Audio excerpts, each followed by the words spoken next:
Alright, today I'm going to show you guys a tool. I just started using this a few years ago. It's made by a brand called Airlift. This is an old one, but they still have the same style tool you can buy there on Amazon, and everybody sells them.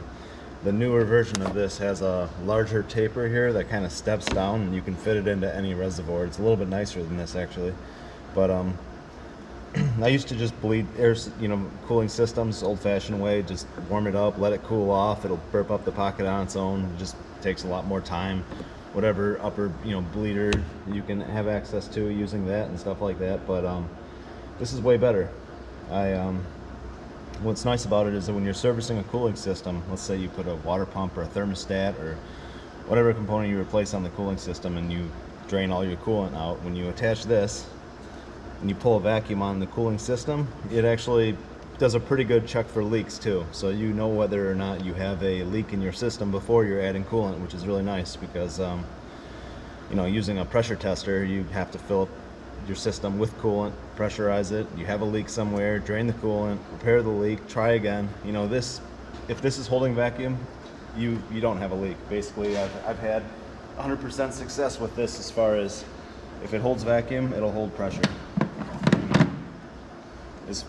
As far as normal jobs are concerned. I mean, I'm sure a clip could come off a radiator hose, or there could be some, something else. But this is this. If it holds vacuum, you're good. So all you do is you hook up your air line to the one side of it, and then you have pressure on this side and vacuum on this. So you hook up your vacuum here, and it pulls this gauge down. You can see, pulls the gauge down. And then cut the lever, and now there's vacuum in the system. So with the gauge, with that shut like this, the needle is staying put pretty well. You wait a few minutes.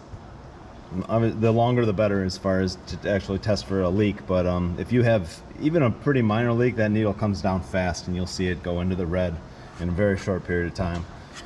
So after that, you release this. And you attach this other hose to this, and right there, and now you have two of these. This is open, it doesn't matter.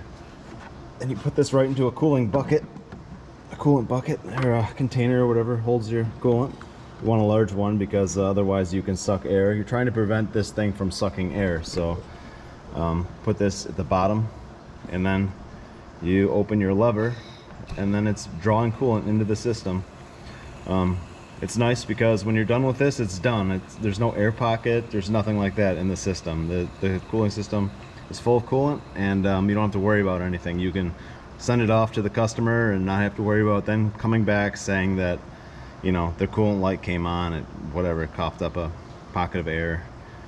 You don't have to drive around a bunch trying to get your heater core to start putting out heat, nothing like that. You just do this and that's it. Some cars are easier to bleed than others. Some cars, this is hardly even worth doing, but some models, especially what I found is, especially on any of the liquid cooled Porsches, they have a lot of areas for air to get stuck, just being that the engine's in the back and the radiators are up front, and it's a pretty complicated cooling system. So I found this extra helpful for those models too. But yeah, I couldn't live without it. I don't know how I did this for 10 years without using this, but it's a great tool. It's a great tool to have. So I think they're $100. The brand is called Airlift. There's several different versions of it. I'm sure there's different brands that do the same thing. Just this concept alone is really great. So yeah, if you do a lot of auto repair, definitely worth picking one of these up. Thanks for watching.